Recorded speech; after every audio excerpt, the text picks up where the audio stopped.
In the beginning was the Logos, the Big Bang, the primordial Om. Big Bang theory says that the physical universe spiraled out of an unimaginably hot and dense single point, called a singularity, billions of times smaller than the head of a pin. It does not say why or how. The more mysterious something is, the more we take for granted that we understand it.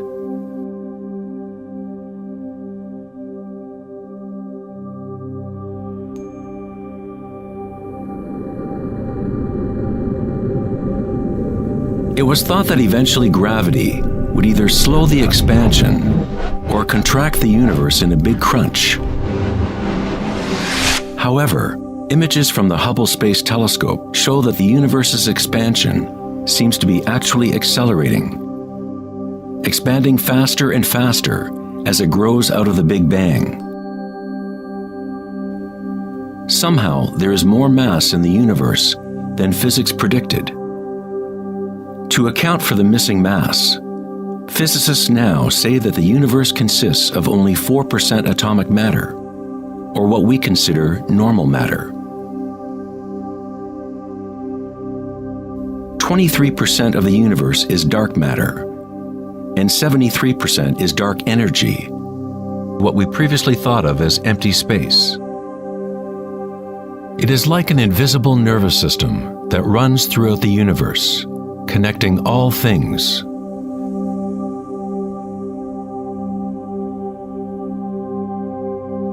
The ancient Vedic teachers taught Nada Brahma, the universe is vibration. The vibratory field is at the root of all true spiritual experience and scientific investigation. It is the same field of energy that saints, Buddhas, yogis, mystics, priests, shamans, and seers have observed by looking within themselves. It has been called Akasha, the primordial Om, Indra's net of jewels, the music of the spheres, and 1,000 other names throughout history.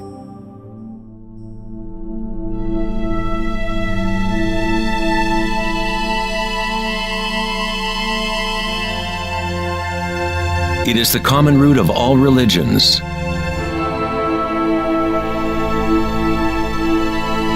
and the link between our inner worlds and our outer worlds.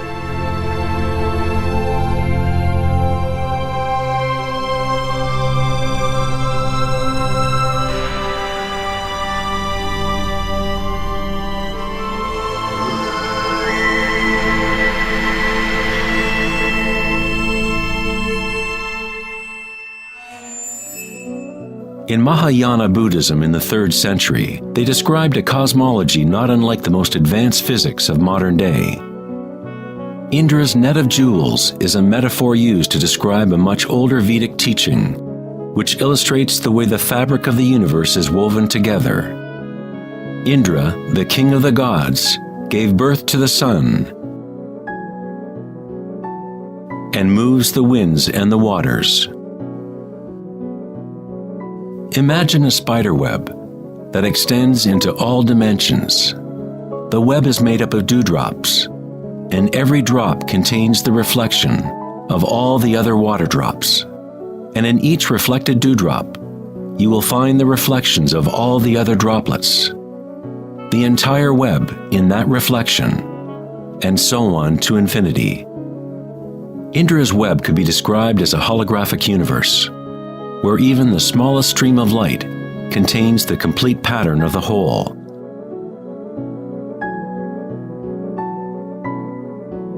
The Serbian-American scientist Nikola Tesla is sometimes referred to as the man who invented the 20th century. Tesla was responsible for discovering alternating current electricity and many other creations that are now part of everyday life. Because of his interest in the ancient Vedic traditions, Tesla was in a unique position to understand science through both an Eastern and Western model. Like all great scientists, Tesla looked deeply into the mysteries of the outer world, but he also looked deeply within himself. Like the ancient yogis, Tesla used the term Akasha to describe the etheric field that extends throughout all things. Tesla studied with Swami Vivekananda, a yogi who brought the ancient teachings of India to the West. In the Vedic teachings, Akasha is space itself, the space that the other elements fill, which exists simultaneously with vibration. The two are inseparable. Akasha is yin to prana's yang.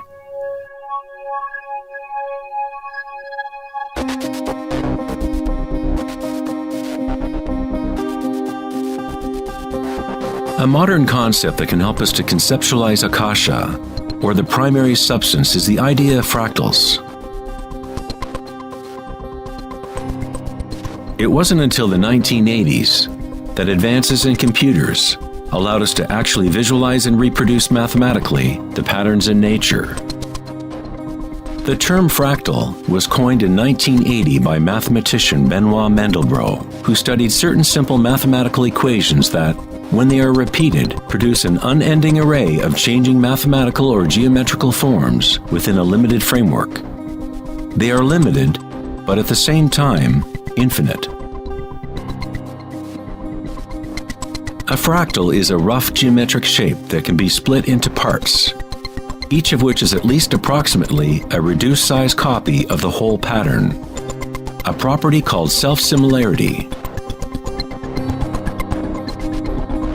Mandelbrot's fractals have been called the thumbprint of God. Om Shrim Rim Klim Glam Gam Ganapatiye Varavarada Saravajanam Eva Shabaya Swa. You are seeing artwork generated by nature itself. If you turn the Mandelbrot figure a certain way, it looks sort of like a Hindu deity or Buddha. This figure is being termed the Buddha-bro figure. Om Shrim Rim Klim Glam Gam Ganapatiye Varavarada Saravajanam Eva Shabaya Swa.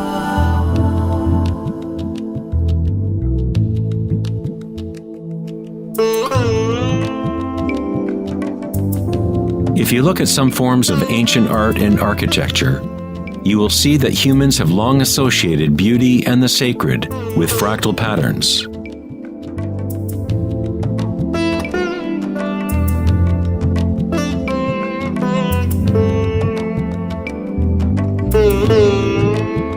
Infinitely complex, yet every part contains the seed to recreate the whole. Fractals have changed mathematicians' views of the universe and how it operates. With each new level of magnification, there are differences from the original. Constant change and transformation occurs as we traverse from one level of fractal detail to another. This transformation is the cosmic spiral, the embedded intelligence of the matrix of time-space.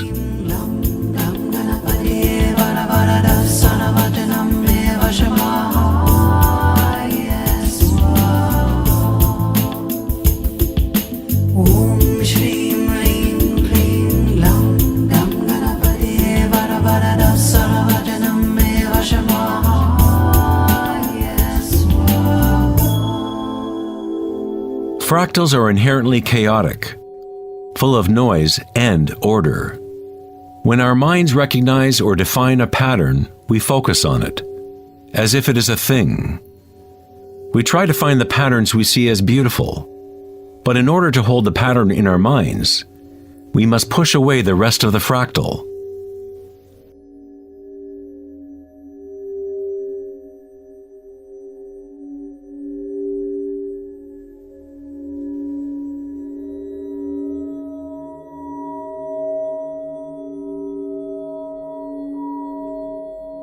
To comprehend a fractal with the senses is to limit its movement. All energy in the universe is neutral, timeless, dimensionless. Our own creativity and capacity for pattern recognition is the link between the microcosm and macrocosm, the timeless world of waves and the solid world of things. Observation is an act of creation through limitations inherent in thinking. We are creating the illusion of solidity, of things by labeling, by naming. The philosopher Kierkegaard said, "If you name me, you negate me." By giving me a name, a label, you negate all of the other things I could possibly be. You lock the particle into being a thing by pinning it down, naming it. But at the same time, you are creating it, defining it to exist. Creativity is our highest nature. With the creation of things comes time, which is what creates the illusion of solidity.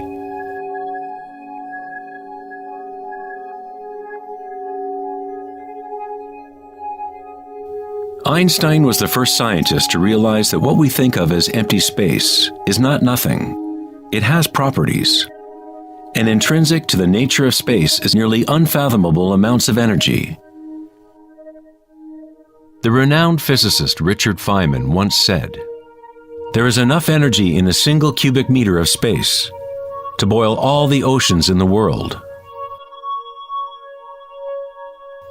Advanced meditators know that in the stillness lies the greatest power. The Buddha had yet another term for the primary substance, what he termed kalpas, which are like tiny particles or wavelets that are arising and passing away trillions of times per second.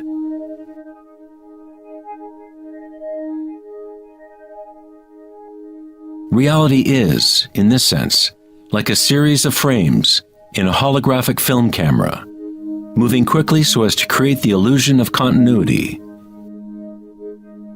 When consciousness becomes perfectly still, the illusion is understood, because it is consciousness itself that drives the illusion.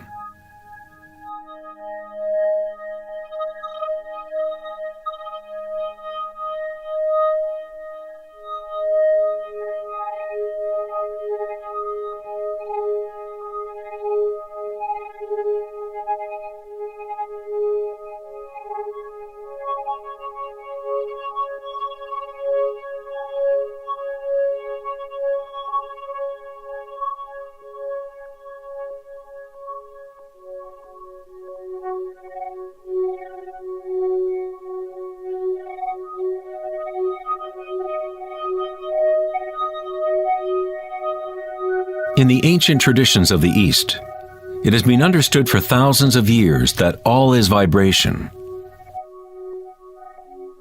Nada Brahma, the universe is sound.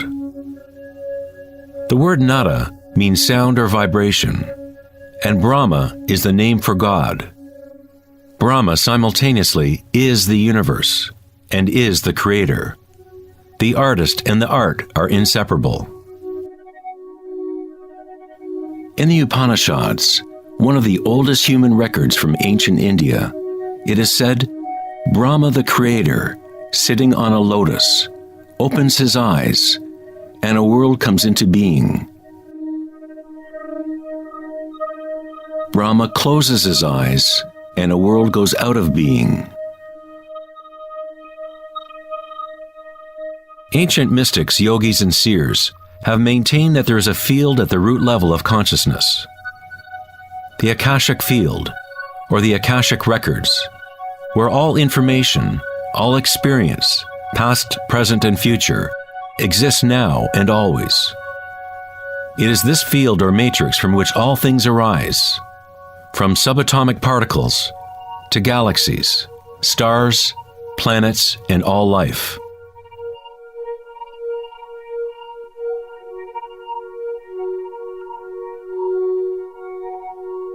You never see anything in its totality, because it is made up of layer upon layer of vibration, and it is constantly changing, exchanging information with Akasha. A tree is drinking in the sun, the air, the rain, the earth. a world of energy moves in and out of this thing we call a tree. When the thinking mind is still, then you see reality as it is, all aspects together. The tree and the sky and the earth, the rain and the stars are not separate. Life and death, self and other, are not separate, just as the mountain and the valley are inseparable. In the Native American and other indigenous traditions, it is said that everything has spirit, which is simply another way of saying everything is connected to the one vibratory source. There is one consciousness, one field, one force that moves through all. This field is not happening around you, it is happening through you, and happening as you. You are the you in universe. You are the eyes through which creation sees itself. When you wake from a dream, you realize that everything in the dream was you. You were creating it. So-called real life is no different. Everyone, everything is you. The one consciousness looking out of every eye. Under every rock.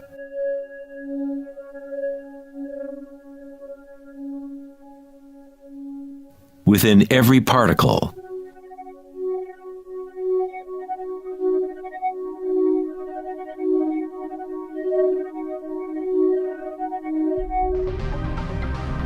International researchers at CERN, the European Laboratory for Particle Physics, are searching for this field that extends throughout all things.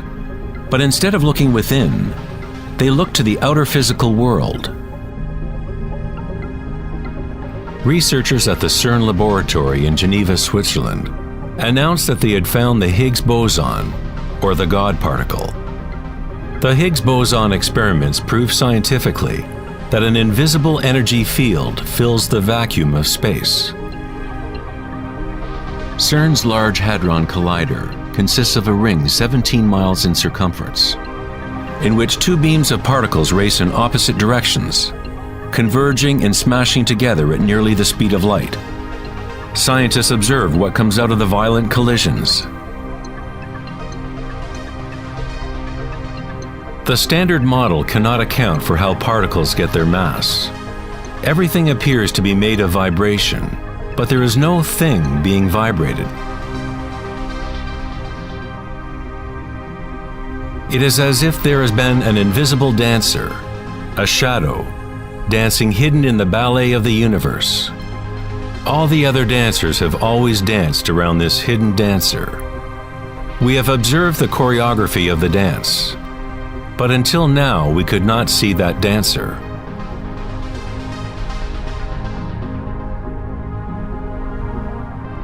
The so-called God particle, the properties of the base material of universe, the heart of all matter which would account for the unexplained mass and energy that drives the universe's expansion. But far from explaining the nature of the universe, the discovery of the Higgs boson simply presents an even greater mystery, revealing a universe that is more mysterious than we ever imagined. Science is approaching the threshold between consciousness and matter. The eye with which we look at the primordial field and the eye with which the field looks at us are one and the same.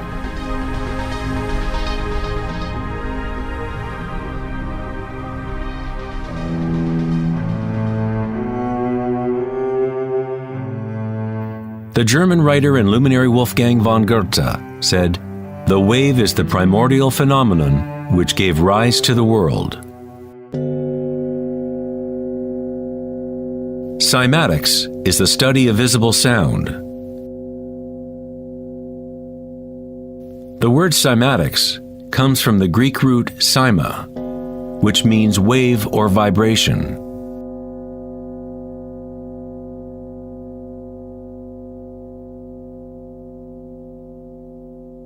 One of the first Western scientists to seriously study wave phenomena was Ernst Chladni, a German musician and physicist who lived in the 18th century.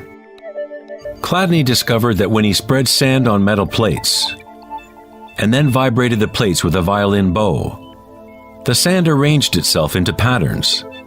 Different geometrical forms appeared depending on the vibration produced.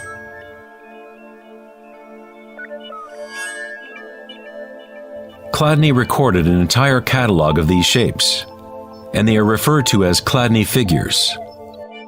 Many of these patterns can be found throughout the natural world, such as the markings of the tortoise, or the spot patterns of a leopard.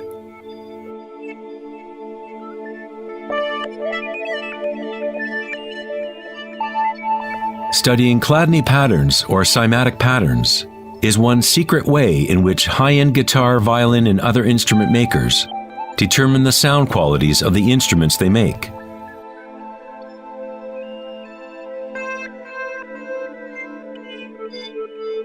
Hans Jenny expanded on Chladni's work in the 1960s. Using various fluids and electronic amplification to generate sound frequencies, and coined the term cymatics. If you run simple sine waves through a dish of water, you can see patterns in the water. Depending on the frequency of the wave, different ripple patterns will appear. The higher the frequency, the more complex the pattern. These forms are repeatable, not random. The more you observe, the more you start to see how vibration arranges matter into complex forms from simple repeating waves. This water vibration has a pattern similar to a sunflower.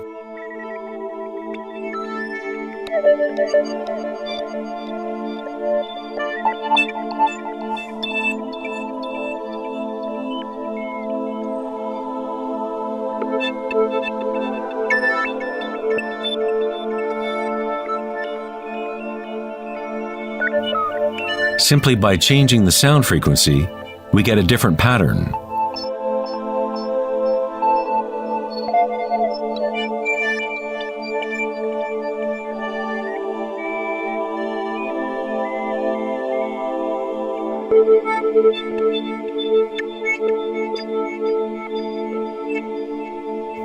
Water is a very mysterious substance.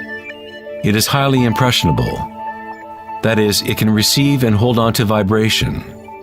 Because of its high resonance capacity and sensitivity, and an inner readiness to resonate, the water responds instantaneously to all types of sonic waves. Vibrating water and earth make up the majority of mass in plants and animals. It is easy to observe how simple vibrations in water can create recognizable natural patterns. But as we add solids and increase the amplitude, things get even more interesting. Adding cornstarch to water, we get more complex phenomena.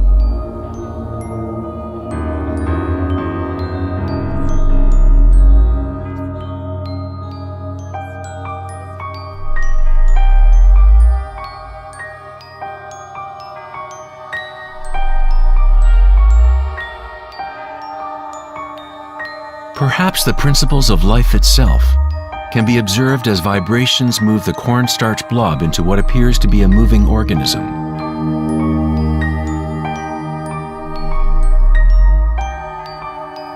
The animating principle of the universe is described in every major religion, using words that reflect the understanding of that time in history. In the language of the Incas, the largest empire in pre-Columbian America, the word for human body is Alpa Kamasca, which means literally, animated earth. In Kabbalah, or Jewish mysticism, they talk about the divine name of God, the name that cannot be spoken. It cannot be spoken because it is a vibration that is everywhere. It is all words, all matter. Everything is the sacred word. The tetrahedron is the simplest shape that can exist in 3 dimensions. Something must have at least 4 points to have physical reality. The triangle structure is nature's only self-stabilizing pattern. In the Old Testament, the word tetragrammaton was often used to represent a certain manifestation of God. It was used when talking about the Word of God, or the special name of God, Logos or primordial Word.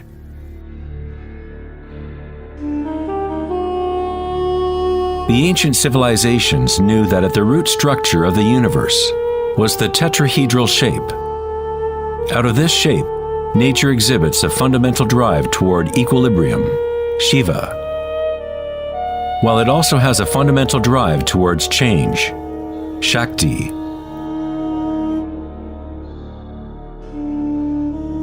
In the Bible, the Gospel of John usually reads, "In the beginning was the Word," but in the original text, the term used was logos. The Greek philosopher Heraclitus, who lived around 500 years before Christ, referred to the logos as something fundamentally unknowable, the origin of all repetition, pattern, and form. The Stoic philosophers who followed the teachings of Heraclitus identified the term with the divine animating principle pervading the universe.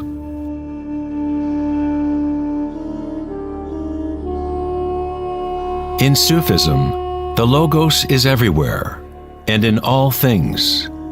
It is that out of which the unmanifest becomes manifest.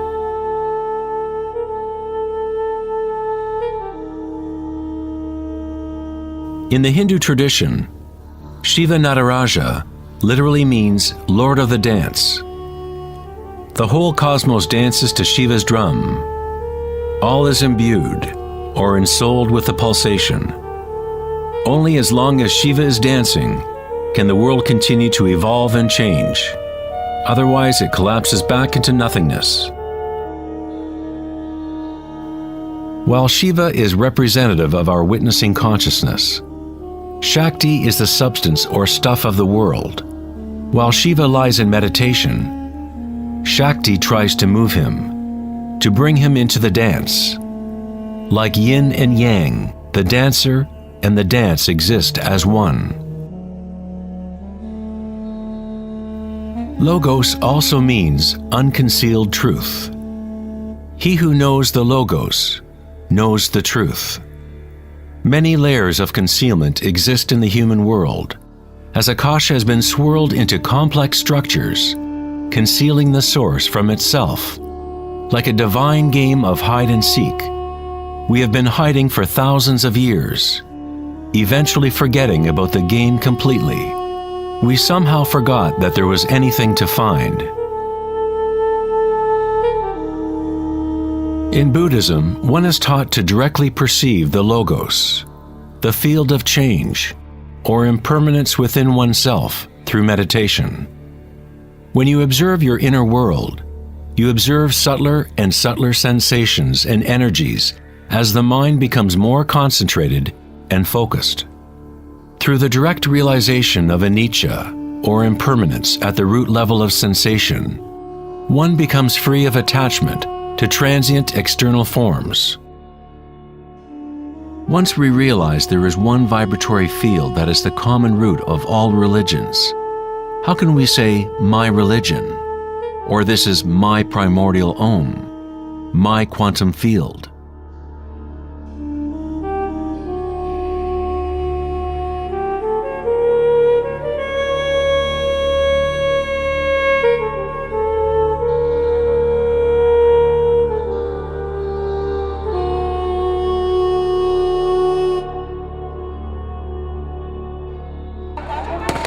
The true crisis in our world is not social, political, or economic.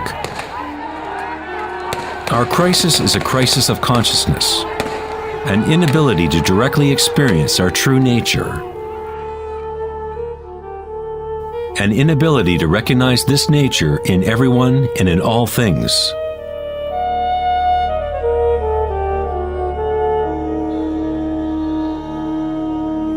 In the Buddhist tradition, the Bodhisattva is a person with an awakened Buddha nature. A Bodhisattva vows to help to awaken every being in the universe, realizing that there is only one consciousness. To awaken one's true self, one must awaken all beings,